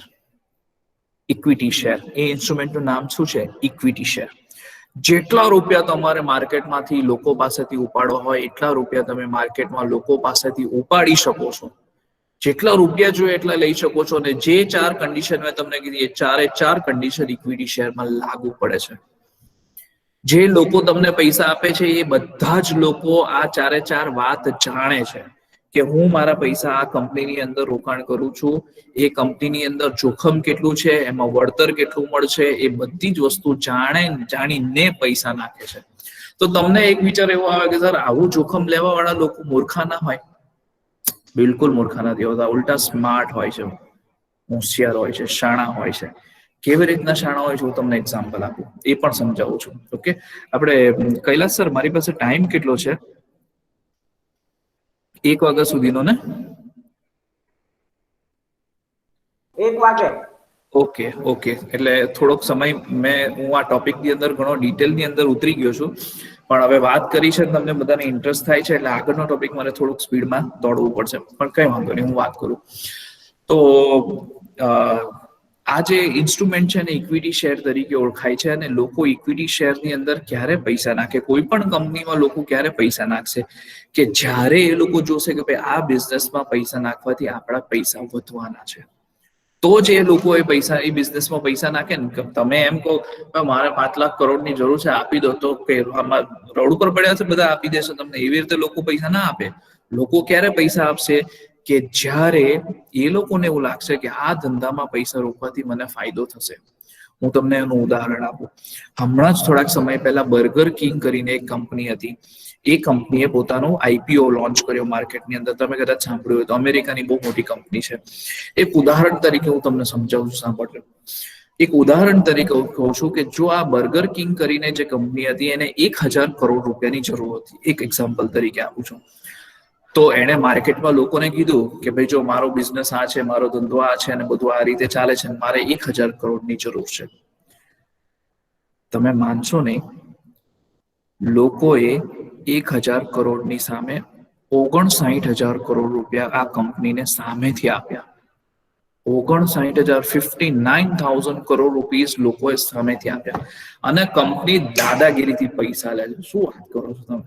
કંપની દાદાગીરી કરે, ચાલ તારા પૈસા લઈશ, તારા પૈસા નહીં લઉં, તારા પૈસા લઈશ, તારા પૈસા નહીં લઉં, આમ છે, આમ છે. દાદાગીરીથી કંપની પૈસા લે છે. પૈસા આપવાના ને આપણે લાઈનમાં ઉભું રહેવાનું, ભાઈ અમારા પૈસા લો, અમારા પૈસા લો. એવી રીતે લોકો લાઈનમાં ઉભા રહે છે પૈસા લેવા માટે, કારણ કે એને ખબર છે કે આ કંપની બહુ સારી છે અને આના શેરના પ્રાઇસ બહુ વધવાના છે. અને એવું બન્યું. આ કંપની માર્કેટની અંદર લિસ્ટિંગ થયું અને એવું કહેવાય છે કે 10 જ દિવસની અંદર આ કંપનીના શેરના ભાવમાં લગભગ 236% વધારો થયો. 236% ભાવમાં વધારો થયો 10 જ દિવસની અંદર. એક વર્ષની અંદર આપણે 1 લાખ રૂપિયા વ્યાજ બેંકમાં મૂકી દે, એક વર્ષ માટે 1 લાખ રૂપિયા વ્યાજમાં તમે મૂકો ને તો 7% લેખે 7,000 રૂપિયા વધે. ખાલી 7,000 રૂપિયા વધે. આ 10 દિવસની અંદર જે માણસને એનો IPO લાગ્યો એ માણસને 236%નું વળતર 10 જ દિવસની અંદર મળી ગયું, 10 કરતા બી ઓછા દિવસની અંદર. એટલી મોટી સિસ્ટમ આખી ચાલે છે આ શેર માર્કેટની. પણ સમય મારી પાસે અત્યારે થોડો ઓછો છે એટલે આની અંદર હું ઉતરતો નથી. જો તમને ઇન્ટરેસ્ટ હોય તો મને તમે કહેજો. આપણે શેર માર્કેટનું એક સ્પેશિયલ સેશન તમારા માટે ગોઠવશું જેની અંદર આપણે આના ઉપર ડિટેલમાં ડિસ્કશન કરશું. ઓકે, તો આ પૈસા કેવી રીતના મેળવી શકાય? તો જે મારા જેવા તમારા જેવા માણસો હોય છે બધા પાસે થોડા એક્સ્ટ્રા પૈસા હોય એ પૈસા આ કંપનીઓ પાસેથી લેતા હોય છે, કંપનીઓ મેળવતી હોય છે આ લોકો પાસેથી. હવે એક ઇન્વેસ્ટમેન્ટ મંત્રાસ જે છે આ આખું એક્ઝામ્પલ છે, પણ આ એક્ઝામ્પલ નો આખો ક્રક્સ હું તમને કહી દઉં છું. આમ તો ક્વેશ્ચન મારે પૂછો તો પણ સમય ઓછો છે એટલે હું ટૂંકમાં પતાવું છું. હવે આ છે ને એકચ્યુઅલી બે ભાઈઓનો કેસ છે. એમાંથી એક ભાઈએ 25 વર્ષથી લઈને 35 વર્ષ એટલે 10 વર્ષનું પૈસાનું રોકાણ કર્યું અને 60 વર્ષ સુધી એને પૈસા રાખી મૂકેલા. બીજો જે ભાઈ હતો એને 35 વર્ષથી લઈને 60 વર્ષ સુધીનું રોકાણ કર્યું એટલે 25 વર્ષ સુધીનું એને પૈસાનું રોકાણ કર્યું. હવે જો બંને ભાઈઓ 50,000 રૂપિયાનું રોકાણ કરે અને બંને ભાઈઓને 10% લેખે જો વળતર મળે તો બે માંથી કયા ભાઈ પાસે વધારે પૈસા હશે? જો એક ભાઈ છે એને ફક્ત 10 વર્ષનું રોકાણ કર્યું છે, બરાબર છે, 50,000 રૂપિયા 10% લેખે, અને 60 વર્ષ સુધી પૈસા ઉપાડતો નથી એટલે 35 વર્ષ સુધી પૈસા એના એઝ ઇટ ઇઝ રોકાયેલા રહે છે. બીજાએ 35મા વર્ષથી રોકાણ કરવાનું ચાલુ કર્યું અને 60 વર્ષ સુધી સતત પૈસાનું રોકાણ કરે છે એટલે 25 વર્ષ પૈસાનું રોકાણ કરે છે. જો બંને ભાઈઓ 50,000 નું રોકાણ કરે તો બે માંથી કોની પાસે વધારે પૈસા રહેશે? તો સમય નથી એટલે હું ટૂંકમાં બતાવું છું. અહીંયા આગળ જુઓ, બે માંથી અનિલ પાસે વધારે પૈસા રહેશે. આપણને એવું વિચાર આવે કે આ તો ખાલી 10 જ વર્ષ પૈસા રોકે છે અને આ માણસ તો 25 વર્ષ પૈસા રોકે છે, 50,000 રૂપિયા. વ્યાજ બંનેને 10% મળે છે પણ ફરક કેટલો છે? આ માણસના પૈસા 25 વર્ષ સુધી રોકાયેલા છે, આના પૈસા 35 વર્ષ સુધી રોકાયેલા છે. એટલે ચક્રવૃદ્ધિ વ્યાજની જે અસર થશે એ અસર એટલી મોટી થશે કે અનિલને 86 લાખ રૂપિયા મળશે અને સુનિલને 49 લાખ રૂપિયા મળશે. કોઈ મને કહી શકે આ માણસનું નામ શું છે? ચલો ફટાફટ કોઈ કહી શકે આ માણસનું નામ શું છે? Sorry, buffet. Yes, Warren buffet. આ માણસનું આખું નામ છે વોરન બફેટ. વોરન બફેટ શેના માટે ફેમસ છે? દુનિયાનો એવું કહેવાય કે one of this richest investor, દુનિયાનો સૌથી એક રિચેસ્ટ ઇન્વેસ્ટર કેવો તો કહી શકાય. 62 કરતા જુદી જુદી કંપનીઓ આ માણસની ઇન્વેસ્ટમેન્ટની કંપનીઓ છે. આ માણસ જે જગ્યા ઉપર હાથ નાખે એ જગ્યા ઉપર મતલબ ગોલ્ડન હેન્ડ્સ કહેવાય. જે કંપનીમાં પૈસા નાખે એ કંપનીમાં પૈસા એના વધે છે. આ માણસનું એક સ્ટેટમેન્ટ એવું છે, આ માણસે એવું કીધેલું કે 11 વર્ષ સુધી મેં 11મા વર્ષે મેં મારું રોકાણ ચાલુ કરેલું. 11મા વર્ષે મેં રોકાણ ચાલુ કર્યું ત્યાં સુધી મેં મારી જિંદગીના 11 વર્ષ બગાડ્યા. તમારી ઉંમર કેટલી? 17 વર્ષ, 18 વર્ષ, 19 વર્ષ, 20 વર્ષ, 22 વર્ષ. જો તમારી ઉંમર 20 વર્ષ હોય ને તમે અત્યાર સુધી એક પણ રોકાણ ચાલુ નથી કર્યું તો તમે પણ તમારી ઉંમરના 20 વર્ષ બગાડ્યા છે. 20 કિંમતી વર્ષ બગાડ્યા છે. એટલા માટે ગુજરાતીમાં કહેવત છે, જાગ્યા ત્યારથી સવારે. અત્યારે જાગો. હવે તમારી જે બચત હોય એ બચતમાંથી તમે થોડા પૈસા ક્યાંક ને ક્યાંક ઇન્વેસ્ટ કરતા જાઓ. કદાચ આપણને મનમાં એવો પ્રશ્ન ઉભો થાય કે અમે પૈસાનું ઇન્વેસ્ટમેન્ટ કેવી રીતના કરીએ, અમારે તો ઇન્કમ જ નથી. પેલી મેં તમને સ્વીટ 16 વાળી વાત કરી ને, અમેરિકામાં જે પેલો કન્સેપ્ટ ચાલે છે, મેં વાત કરી કે નથી કરી મને યાદ નથી. પેલા 16 વર્ષ ના થાય ને છોકરાઓ અમેરિકાની કોઈ વાત કરી મેં તમારી સાથે? કોઈ કન્સેપ્ટ ડિસ્કસ કર્યો? મને ખ્યાલ નથી આવતો, કદાચ ધ્યાનમાં રહી ગયું છે. નથી કરી? ઓકે, ચાલો તો હું વાત કરું છું, સાંભળજો. અને બાકીનું સેશન છે હું આમાં જ કમ્પ્લીટ કરી દઈશ. પછી અમેરિકાની અંદર એકચ્યુઅલી એક સિસ્ટમ એવી છે કે જ્યારે છોકરો કે છોકરી 16 વર્ષની થાય ને એટલે એની આગલી રાત્રે એના મા બાપ છે ને બહુ મોટી પાર્ટી આપે, જબરજસ્ત પાર્ટી આપે, અને એ પાર્ટીનું નામ સ્વીટ 16 કહેવાય છે. 16 વર્ષની થાય ને એટલે આમ જુવાન થાય છોકરા છોકરીઓ, અને ત્યાંનું તો કલ્ચર જ આખું જુદું છે એટલે આપણે એના ઉપર બહુ ચર્ચા નથી કરતા. પણ એક પાર્ટી આપે ને ત્યાંના સિસ્ટમમાં જે પ્રમાણે હોય એ પ્રમાણે બધું થાય. પછી બધું પતી જાય ને, હવે સાંભળજો હું જે કહું છું, પછી બધું પતી જાય ને પછી એના મા બાપ શું કે ખબર છે છોકરાને? એના પપ્પા એના છોકરાને શું કે બેટા તારી ઉંમર છે ને હવે 16 વર્ષની થઈ ગઈ છે, હવે જો તારે મારા ઘરમાં રહેવું હોય તો. કોને કહે છે? શું કહે છે? એના પપ્પા એના છોકરાને કહે છે કે હવે જો તારે મારા ઘરમાં રહેવું હોય તો તારે એનું ભાડું આપવું પડશે. પપ્પા એના છોકરાને કહે છે. મમ્મી એના છોકરાને એમ કે બેટા હવે તું 16 વર્ષનો થઈ ગયો છે, હવે જો તારે મારા ઘરમાં ખાવું હોય તો એના પૈસા આપવા પડશે. છોકરાને કે છોકરીને કે હવે જો તારે સ્કૂલમાં ભણવું હોય, તારે કોલેજ કરવી હોય, તારે દોસ્તારો સાથે બહાર ફરવા જવું હોય, પાર્ટી કરવી હોય, ટ્યુશન ફી ભરવી હોય, સાયકલ જોતી હોય, બાઇક જોતી હોય, ગાડી જોઈતી હોય, જે જોઈતું હોય તે તારે તારા ખર્ચે કરવાનું છે. અમે એક પણ રૂપિયો નહીં આપે, ઉલટું તારે અમને પૈસા આપવાના છે. એટલે છોકરો 14 વર્ષનો હોય ને ત્યારથી જ એ છોકરો પોતાનો ખર્ચો જાતે ઉપાડવાની શરૂઆત કરી દેશે. 14 જ વર્ષના છોકરા કામ કરતા થઈ જાય છે. શું કામ કરશે? ફ્રીલેન્સર તરીકે કોઈ જગ્યાએ બ્લોગ લખશે, સોશિયલ મીડિયા ઉપર કંપનીની બ્રાન્ડ્સની એડવર્ટાઇઝમેન્ટ કરશે, પછી બ્લોગિંગ્સ કરશે. બહુ ઘણા બધા કામો મળી રહેશે. પાર્ટ ટાઈમમાં કોઈ જગ્યા પર રેસ્ટોરન્ટમાં કામ કરશે, ત્યાં તો બિયર બાર ને બધાનો કોન્સેપ્ટ છે, એટલે બારમાં કામ કરશે, બિયર બારમાં કામ કરશે, રેસ્ટોરન્ટમાં કામ કરશે, પાર્ટ ટાઈમની અંદર ગમે તે કામ કરશે. ફ્રીલેન્સર લખવાનું કોઈ કામ હોય, ઇમેજિનેશન્સ કે બધું. અને છેલ્લે કાંઈ નહીં તો રોજ સવારે પેપર નાખવા બધી જગ્યા ઉપર જશે, એના પોતાના પૈસા કમાશે. અને 16 વર્ષનો થાય ત્યાં સુધી એ એની લાઈફમાં સેટ થઈ જાય. અને ત્યાંનું કલ્ચર એવું છે કે લગ્ન કરતા પહેલા આખી દુનિયામાં ફરી લેવાનું. પહેલા ઘર વસાવી લે, ઘર વસાવ્યા પછી આખી દુનિયાની અંદર એ લોકો ફરે, જોવે, જિંદગી રમે, જાણી લે, એન્જોય કરે આખી જિંદગી. દુનિયાના દરેક ખૂણામાં ફરી આવે, જેટલા જોવાલાયક સ્થળ હોય પછી સેટલ થાય. તો જો પૈસા આવી રીતના લોકો મેનેજ કરતા હોય છે, એટલે આપણે પણ ધારીએ તો પૈસા મેનેજ કરી શકીએ એમ છે. તો પૈસાનું ઇન્વેસ્ટમેન્ટ હંમેશા ડાયવર્સિફાઈડ રાખજો. એટલે આપણા જે પૈસા છે બધા અલગ અલગ જગ્યા ઉપર ઇન્વેસ્ટમેન્ટ એનું કરજો. એક જ જગ્યા ઉપર પૈસાનું રોકાણ ના કરતા. હંમેશા સેબી રજિસ્ટર્ડ જે બ્રોકર્સ હોય એની સાથે વ્યવહાર કરજો. એના વગર જો કોઈ પણ વ્યક્તિ સાથે તમે પૈસાનો વ્યવહાર કર્યો છે તો ડૂબવાના પૂરે ચાન્સીસ રહેતા હોય છે. કોઈ પણ જગ્યા ઉપર પૈસાનું ઇન્વેસ્ટમેન્ટ કરો તો એના પાછલા પરફોર્મન્સ ચેક કરો કે ભાઈ કંપનીનું પાછલા 5 વર્ષ કે 10 વર્ષની રેવન્યુ એટલે આવક વધી રહી છે, ઘટી રહી છે, આવક વધે છે, ઘણી વખત નફો નથી વધતો. તો આવક અને નફો બંને વધે છે કે ફક્ત આવક વધે છે, ખર્ચો એટલો વધે છે, આ બધા ફેક્ટર તમારે ધ્યાનમાં રાખવાના આવશે. તમારું ઇન્વેસ્ટમેન્ટ હંમેશા ટાઈમ ટુ ટાઈમ ચેક કરતા રહો કે તમે જે હેતુ માટે પૈસાનું રોકાણ કર્યું છે એ હેતુ સેટિસ્ફાઈડ થાય છે કે નથી થતા. ક્યાં આગળ ઇન્વેસ્ટમેન્ટ ના કરવું જોઈએ? તો મલ્ટી લેવલ માર્કેટિંગ સ્કીમ્સ જે ચાલતી હોય છે. દાખલા તરીકે હું તમને વાત કરું કે ભાઈ રમણભાઈ નામના એક ભાઈ છે, તો રમણભાઈ મને 5,000 રૂપિયા આપે, એની સામે હું એને 5,000 રૂપિયાનો સાબુન, શેમ્પુ ને આ બધી વસ્તુ આપું કે ભાઈ વાપરો તમે 10% 20% ડિસ્કાઉન્ટ. રમણભાઈને એમ કહું કે આ પૈસા, આ 5,000 રૂપિયા તમે મને બીજા કોઈ વ્યક્તિ આ સ્કીમમાં તમારા હાથ નીચે જોડાય તો એના 10% હું તમને આપીશ. એટલે રમણભાઈ જે છે એ મહેશભાઈ નામના વ્યક્તિને આપણે બોલાવે છે અને એને કહે છે કે આ વસ્તુ કરવા જેવી છે. મહેશભાઈ એના બહુ ખાસ ટચમાં છે એટલે 5,000 રૂપિયા એને આપી દે છે. એના 10% હું અહીંયા રમણભાઈને આપી દઈશ. તો એ 2 જણ બીજા 10 જણને બોલાવે, બીજા 10 જણ 100 ને બોલાવે, 100, 200, 200, 500, 1000, લાખો માણસો આવી રીતના પૈસા આની અંદર રોકતા હોય છે. અને શરૂઆતના સમયમાં પૈસા સારા એવા મળે, પછી આ બધી કંપનીઓ આવી રીતના પૈસા લઈને ભાગી જતી હોય છે. અને એના ઘણા બધા ઉદાહરણો તમે ન્યૂઝપેપરની અંદર જોઈ શકો છો. કોઈ પણ બેંકની અંદર, આ જે માહિતી આપું છું ખાસ ધ્યાનથી સાંભળજો, કોઈ પણ બેંકની અંદર તમારા પૈસા 5 લાખ રૂપિયા સુધીના સેફ છે. આનો ઇન્ટરપ્રિટેશન શું થાય એવું તમને કહો, આનો મતલબ શું થાય? કૈલાસ સર, હું 5 થી 7 મિનિટ વધારે લઈશ, મને માફ કરજો. 5 લાખ રૂપિયા હું 5 લાખ રૂપિયા સુધીનું તમારું કોઈ પણ બેંકની અંદર પ્રિન્સિપલ અથવા તો ઇન્ટરેસ્ટ એટલે કે વ્યાજ અને મુદ્દલ બંને સેફ છે.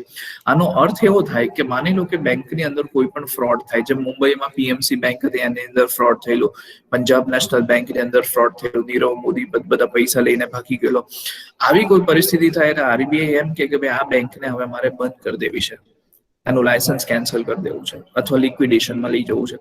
તો એ પરિસ્થિતિમાં યાદ રાખજો કે 6 લાખ રૂપિયા જો તમારા ખાતામાં પડ્યા હોય તો એમાંથી 5 લાખ રૂપિયા તમારા સેફ છે અને કંઈ જ નહીં થાય, એનો ઇન્સ્યોરન્સ છે.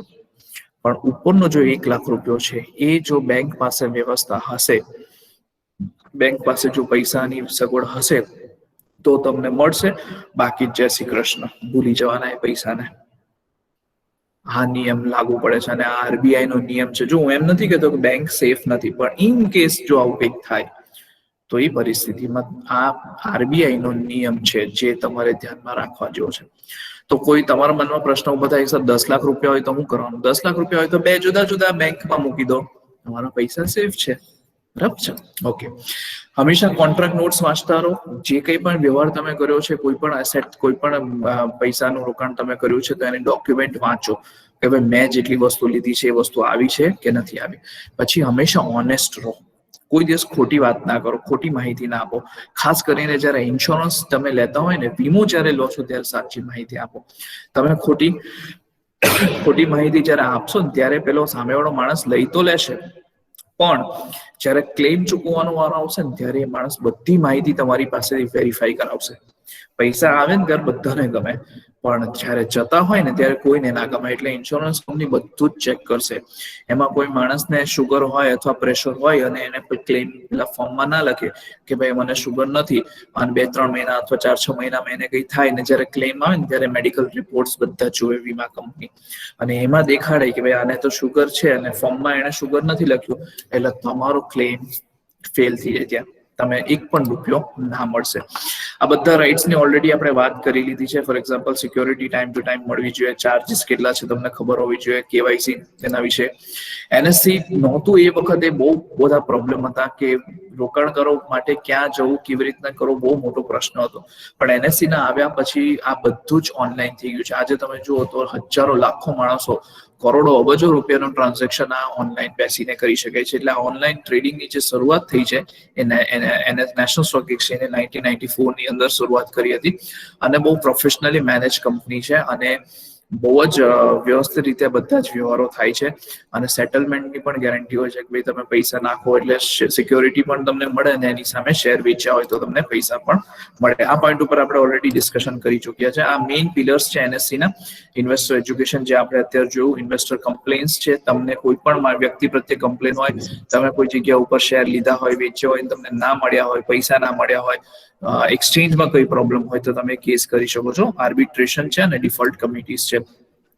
એનએસસી ની વેબસાઇટ તમે ચેક કરી શકો છો, અને એની અંદર ઘણા બધા કોર્સિસ વિદ્યાર્થીઓ માટે છે.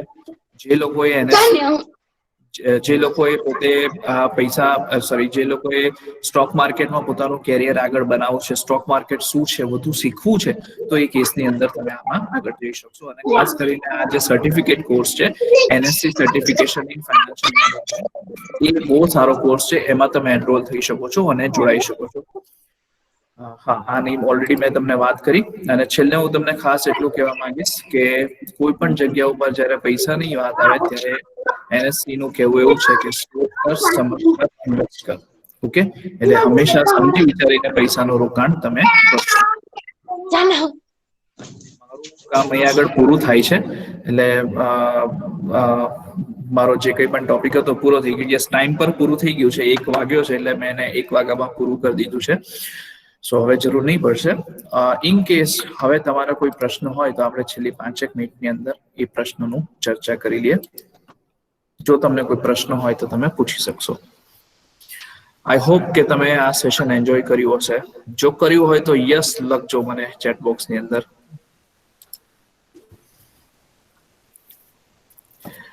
આઈ હોપ કે સેશન એન્જોય કર્યું હશે તમે. ઓકે, યસ, તમને બધાને મજા આવી હશે. Great. Thank you so much. Thank you. Yes sir, Kailash sir.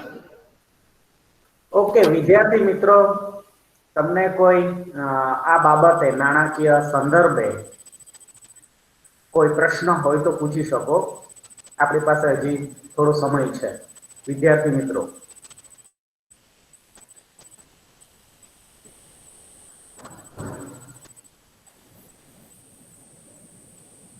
Chat બોક્સથી પણ પૂછી શકો, અને તમારું માઇક અનમ્યુટ કરીને પણ પૂછી શકો.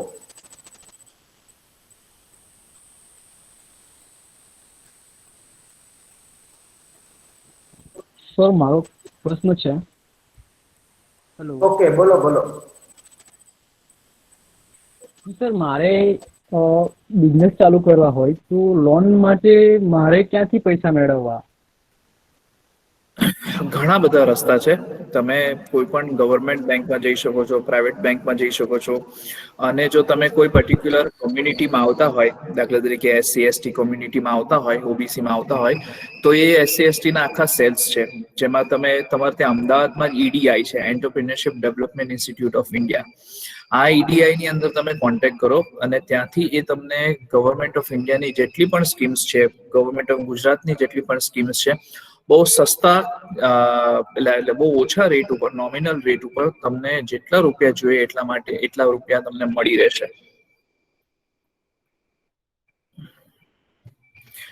ટુ બી સ્પેસિફિકલી હું કહું તો સ્ટેટ બેંક ઓફ ઇન્ડિયામાંથી તમને લોન મળી શકે, બેંક ઓફ બરોડામાં તમે જઈ શકો, કોઈ પણ નેશનલાઇઝ બેંકમાં તમે જાઓ તમને આરામથી લોન મળી જશે તમારા બિઝનેસના પ્રપોઝલ પ્રમાણે. સીડબી છે, small industrial development bank of India છે, પણ આ બધા કરોડોમાં જાય છે. એટલે ઓછામાં ઓછી તમારે 5 કરોડ 50 કરોડની લોન જોઈતી હોય તો તમે અહીંયા આગળ એપ્લાય કરી શકો. બાકી 50,000 60,000 લાખ રૂપિયાની હોય તો તમે કોઈ પણ નેશનલાઇઝ બેંકમાં જઈને તમે કરી શકો છો.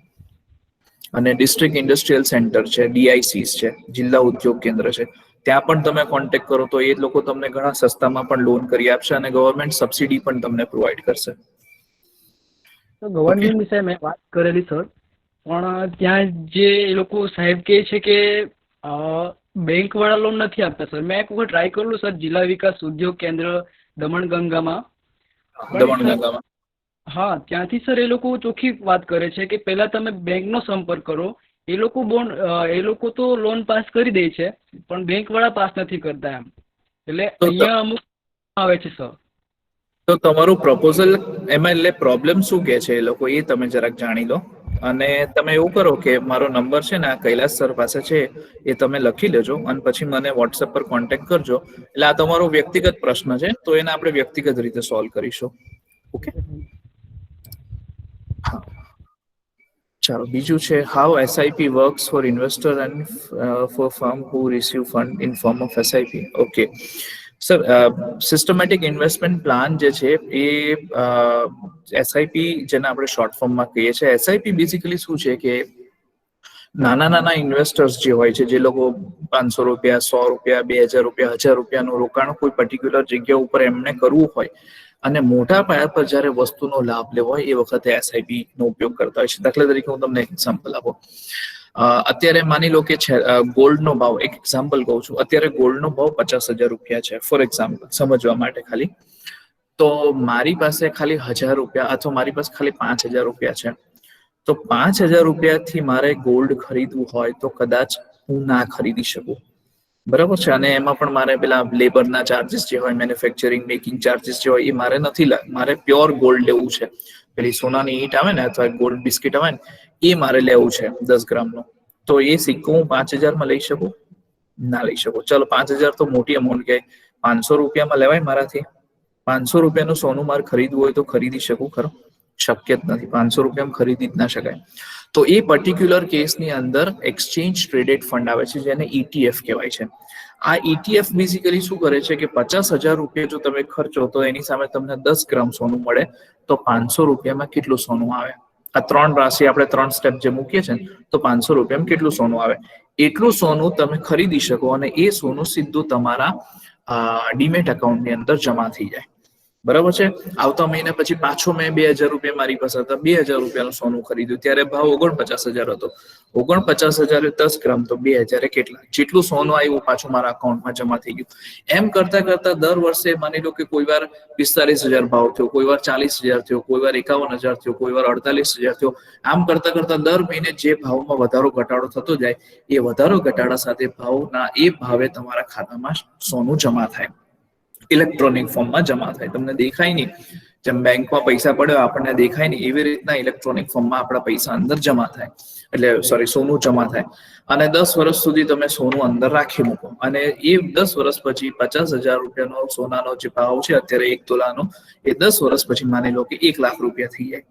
તો એ 1 લાખ રૂપિયાના ભાવે તમે એ સોનું વેચી શકો છો. આ સેમ વસ્તુ SIP concept in mutual fund પણ આવી રીતના ચાલે છે. એવી રીતના તમે શેર પણ પરચેસ કરી શકો છો, પણ આ જ મેકેનિઝમ ઉપર આ વસ્તુ ચાલે છે. ઓકે સર, બિટકોઇન વિશે થોડું વિદ્યાર્થીઓને માહિતગાર કરશો? બિટકોઇન એકચ્યુઅલી એક ઇલેક્ટ્રોનિક કરન્સી છે અને બિટકોઇન શું છે, બહુ મોટું જોખમ વાળું બિઝનેસ છે આખો. એના માટે અડધો પોણો કલાક જોઈએ એટલો લાંબુ ચર્ચા થઈ શકે એવું છે. બહુ જ રિસ્કી એસેટ છે. એની અંદર લોકોએ 6 મહિનામાં કરોડો રૂપિયા પણ બનાવ્યા છે અને ગુમાવ્યા પણ છે. અને અત્યારે ભારતની અંદર એ બેન છે. બિટકોઇનની અંદર ઇન્વેસ્ટમેન્ટ કરવું એ બેન છે. એમાં રોકાણ કરવાવાળા ઘણા બધા માણસો ફસાયા છે.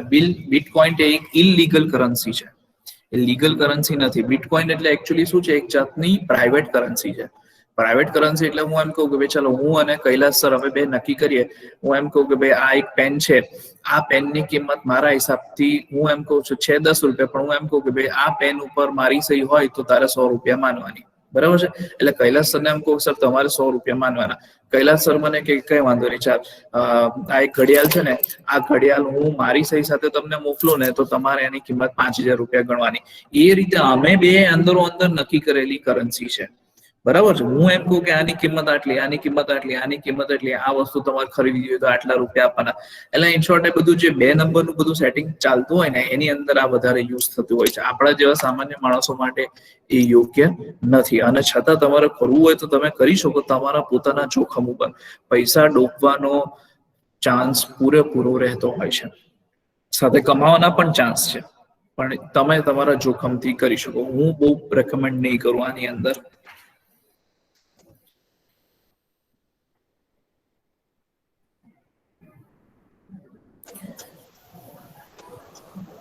ઓકે, બીજા કોઈને પ્રશ્ન હોય તો, નહીં તો આપણે પૂરું કરીએ. સર, ઓકે, બોલો.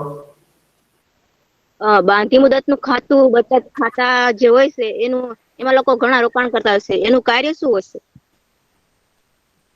તમે બહુ ફાસ્ટ બોલી ગયા, થોડુંક સ્લો બોલજો, હું સમજી ના શક્યો. બચત ખાતા ને એવું આવે છે, બાંધી મુદતનું ખાતું, એમાં ઘણા લોકો પૈસા રાખતા હોય છે, તો એનું કાર્ય શું હોઈ શકે? હવે એક જો મૂળ કામ બે વસ્તુ છે. એક તો લોકોને એક તો અવેરનેસ નથી હોતી. જે મેં તમને વાત કરો કે બાંધી મુદતના ખાતામાં અથવા તમે ફિક્સ ડિપોઝિટ કહો તો ફિક્સ ડિપોઝિટની અંદર મારા પૈસા જે બેંકમાં પડી રહે છે મને 5%, 6%, વધીને 6-6.5% જેટલું મને વ્યાજ મળે છે એની અંદર, બરાબર. એની સામે મોંઘવારીનો દર જો હું જોઉં તો 7%, 7.5%, 8%. એટલે જે લોકોને ખબર નથી કે 1 વર્ષ પછી હું લાખ રૂપિયાના મારા 1,06,000 થવાના છે, અને આ જ 1 લાખ રૂપિયાનો જયારે ખર્ચો કરવા જઈશ 1,07,000 રૂપિયા મારે ચૂકવવાના આવશે, 1,000 રૂપિયાનું નુકસાન થાય છે. એટલા માટે એ લોકોને ખબર નથી, એ લોકો એની અંદર પૈસા રોકતા હોય છે. બીજી વસ્તુ કે સેવિંગ ખાતાની અંદર બાંધી મુદતના ખાતામાં લોકો પૈસા ઇમરજન્સી પર્પઝ માટે ઘણી વખત રાખતા હોય છે, કે કોઈ ઇમરજન્સી સિચ્યુએશન આવી પડી તો આપણે પૈસાનો ઉપયોગ એ વસ્તુ માટે કરી શકતા હોય છે. અને ત્રીજી વાત એ છે કે દરેક લોકોનું પોતપોતાનું બિલીફ હોય છે. મારું અકાઉન્ટ છે તો હું એમ માનું કે 2 સેલેરી અથવા 3 સેલેરી તો 20-50 હજાર રૂપિયા મારી પાસે રાખી મૂકું તો ગમે ત્યારે મને કામ લાગે. એટલા માટે ડિપેન્ડિંગ કે વ્યક્તિથી વ્યક્તિ નિર્ભર કરતું હોય છે કે એ કયા હેતુસર રાખતા હોય છે. પણ જ્યાં સુધી સેવિંગ ઇન્વેસ્ટમેન્ટ મતલબ છે ત્યાં સુધી તો એ બેંક ખાતાની અંદર પડી રહેલા પૈસા એ હંમેશા તમને વ્યાજના દરમાં, વ્યાજના સ્વરૂપમાં તમને નુકસાન કરશે. ગોલ્ડ એનાલિસિસમાં ઇન્વેસ્ટમેન્ટ કરવું શકાય છે ખરું? મને ખ્યાલ નહીં આવ્યો. આ શું અર્પિત શું કહો છો? મને સમજ ના પડી. ગોલ્ડ એનાલિસિસમાં પ્લીઝ તમારી વાત માઇક અનમ્યુટ કરીને પૂછી શકે. અર્પિત,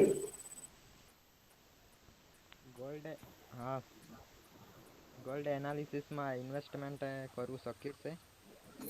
ગોલ્ડ એનાલિસિસ નામની કોઈ ગોલ્ડ એનાલિસિસ છે ને એવી તમારું માઇક મ્યુટ કરી દો અર્પિત. ગોલ્ડ એનાલિસિસ નામની કોઈ વસ્તુ નથી. ગોલ્ડમાં ઇન્વેસ્ટમેન્ટ થાય. ગોલ્ડ એનાલિસિસ તો એકચ્યુઅલી એક કન્સેપ્ટ છે જેને તમે ગોલ્ડની અંદર રોકાણ કરવું કે ના કરવું એને આપણે જે સ્ટડી કરીએ, અભ્યાસ કરીએ એને એનાલિસિસ કહેવાય છે.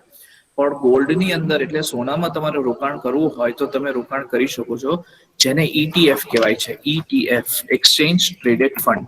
આ ETF છે. ETF ની અંદર જો તમે પૈસાનું રોકાણ કરો તો એ એક્સચેન્જ ટ્રેડેડ ફંડ એ ગોલ્ડમાં રોકાણ કર્યું જ કહેવાશે. એટલે જેમ આપણે ચોખ્ખું સોનું ખરીદીએ ને ઘરેણા સોની પાસેથી, એવી જ રીતના તમે આ સ્ટોક માર્કેટમાંથી પણ સોનું ખરીદી શકો. એ તમને ગોલ્ડ ના આપે પણ ગોલ્ડના યુનિટ આપે. એટલે ગોલ્ડનો ભાવ જેમ જેમ વધતો જાય તેમ તેમ આ યુનિટનો ભાવ પણ વધતો જાય. ઓકે, અને પછી તમારે જ્યારે પણ એને વેચવું હોય તો માર્કેટમાં જે ભાવ હોય એ ભાવ તમને પૂરેપૂરો મળી જાય. એમાં તમને કોઈ મેન્યુફેક્ચરિંગ ચાર્જ કે કોઈ લેબર ચાર્જ નથી લાગતા. ઘડામણના કોઈ ચાર્જ ના લાગે. પૂરેપૂરા પૈસા તમને માર્કેટમાં જે ભાવ હોય એ ભાવથી તમને મળી રહેતો હોય છે.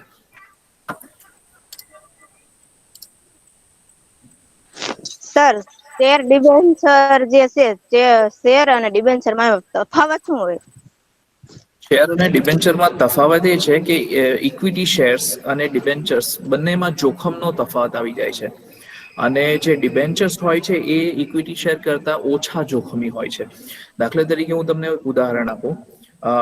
સપોઝ હું એમ કહું કે હું તમારી પાસેથી 100 રૂપિયા મેળવું છું અને આ જે 100 રૂપિયા તમારી પાસેથી લઉં છું એની પાછળ બે રીતે હું બે ઓફર તમને આપું છું. કે એક ઓફર એક રીત એવી છે કે આપણે પાર્ટનરશિપ બની છે, બરાબર છે. 100 રૂપિયા મારી પાસે છે, 100 રૂપિયા તમારી પાસે છે અને આપણે સરખે હિસ્સે ધંધો કરવા માટે આપણે એગ્રીમેન્ટ કરીએ છીએ, કોન્ટ્રાક્ટ કરીએ છીએ. તો બિઝનેસમાં બહુ સારું ચાલ્યું અને પ્રોફિટ થયો, આપણને 20% પ્રોફિટ થયો તો 10% તમારા, 10% મારા. આ જે થયું એને ઇક્વિટી શેર કહેવાય, બરાબર છે, એટલે ભાગીદારી. અને ડિબેન્ચર્સમાં હું તમને એવું કહું છું કે ભાઈ શારદાબેન, તમે મને 100 રૂપિયા આપી દો, મારા જે પ્રોફિટ થાય એની સાથે તમારે નિસ્બત નથી, હું તમને 10% દર વર્ષે આપી દઈશ, બરાબર છે. હું 5,000 રૂપિયા કમાવું, 10,000 કમાવું, ધંધો ખોટમાં જાય, ધંધો બંધ કરતો, ગમે તે કરું, પણ તમને તમારા 10% તમને મળી જશે, બરાબર છે. તો આ જે કોન્ટ્રાક્ટ થયો એને ડિબેન્ચર કહેવાય. ડિબેન્ચરમાં વ્યાજની રકમ ફિક્સ હોય છે, પ્લસ મુદ્દત ફિક્સ હોય છે, 5 વર્ષ માટે, 7 વર્ષ માટે, 10 વર્ષ માટે, આ બધું ફિક્સ હોય છે. ઇક્વિટી શેરમાં કોઈ વસ્તુ ફિક્સ નથી હોતી. ઇક્વિટી શેરમાં કેટલા રૂપિયા હું તમને પાછા આપીશ ફિક્સ નથી. તમને પ્રોફિટ થશે કે નહીં એની કોઈ ગેરંટી નથી. ડિબેન્ચરમાં ગેરંટી હોય છે કે કંપનીને જે થાય તે, પણ તમને 7%, 8% વળતર તમને મળી જશે. ઇક્વિટી શેર્સની અંદર કંપની ડૂબી જાય તો એ પરિસ્થિતિમાં તમને તમારા પૈસા પાછા ના પણ મળે, પણ ડિબેન્ચર્સમાં તમને તમારા પૈસા 100% પાછા મળે.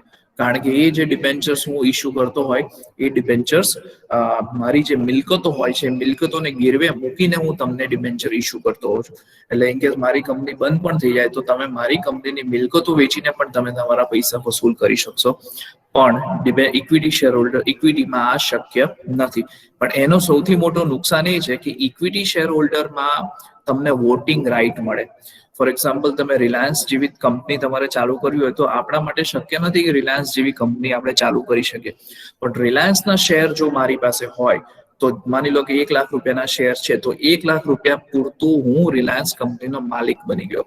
ઇક્વિટી શેરને માલિકીની મૂડી તરીકે ઓળખાય છે. એટલે 1 લાખ રૂપિયાની માલિકી મારી રિલાયન્સમાં છે. હવે જો રિલાયન્સનો કુલ નફો 10% લેખે માની લો 1,000 કરોડ રૂપિયા વધ્યો, તો મારા 1 લાખ રૂપિયા જે શેર છે એ 1 લાખ રૂપિયાના શેરની કિંમતમાં પણ 10% વધારો થશે. ઘટાડો થયો તો ઘટાડો થશે. આ મૂળ ડિફરન્સ છે.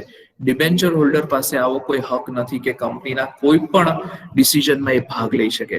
ઇક્વિટી શેર હોલ્ડર પાસે આ હક હોય છે. એ લોકો ધારે તો જેને બેસાડવો હોય એને બેસાડી શકે, જેને ઉઠાડવો હોય એને ઉઠાડી શકે. એની પાસે એક્સક્લુઝિવ રાઇટ્સ હોય છે.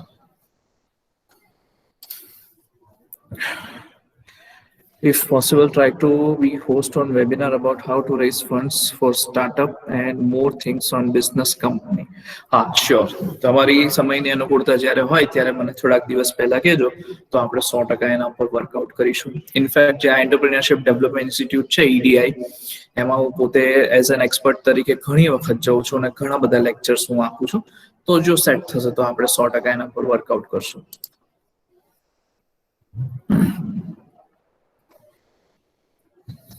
સો આઈ થિંક હવે તમને કોઈ પ્રશ્ન નહીં રહે, અને જો હોય તો સર પાસે મારો નંબર છે, તમે મને વોટ્સએપ કરીને પણ પૂછી શકશો.